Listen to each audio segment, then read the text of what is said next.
Natasha Clark reporting 12 after 7. Well, let's turn to someone who was involved in it. Philip Weston is a farmer. He joins me now. Mr. Weston, can you talk us through what happened when you heard about it and what you did yesterday? Good morning to you, sir. A very good morning to you, Nick. Well, look, I think it's quite clear that there's a lot of people there that are upset with our Prime Minister. And, it isn't just farmers. People are letting slip where he's going, and that is how we found out about it. They are equally perturbed about the man. And, we had to go there. We are not getting the opportunity to get in front of a Prime Minister in any other way. When you had an opportunity like that, especially for me being so local, a quick phone call at 11 o'clock last night was all it took to gather that many people. How many of you were there, Mr. Weston?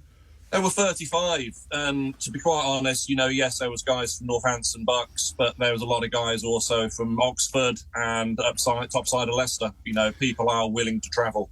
Look, I'm sitting in London. It just seems to me that the Labour Party has a real issue with the countryside. If it's not going after your inheritance, it's making it difficult for farmers to legally own shotguns, and it's stopping what I believe you call drag hunting or whatever it is, or what you do with quad bikes. They seem to have a real issue with the countryside, Mr. Weston. Well, they seem to be anything anti-tradition. Fox hunting's one thing. I'm now still on the fence on that one. I've never been part of it myself. But, when it comes down to drag hunting, in order to maintain some form of tradition, I think they're taking it to the extremes there. And what they also need to realise, guns, for some people, are seen as weapons. For us, they're seen as tools. I've got a third of my farm at the minute down as oilseed rape, and to see what it was before Christmas to what it is now, it's being stripped by pigeons.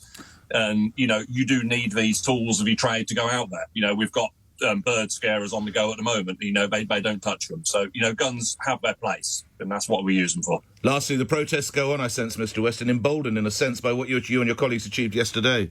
Well, we've got to be, and, we are united in this, or we certainly should be united in this as farmers. And it's a shame that the NFU have come out and said what they've said.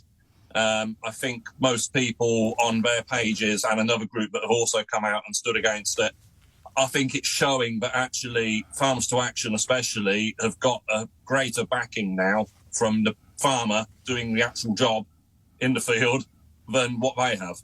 And I think it's that's what's getting to the NFU at the moment more than anything. All right, good luck to you. Well done yesterday. More power to you. Thank you, Philip Weston, the farmer who was at that protest yesterday.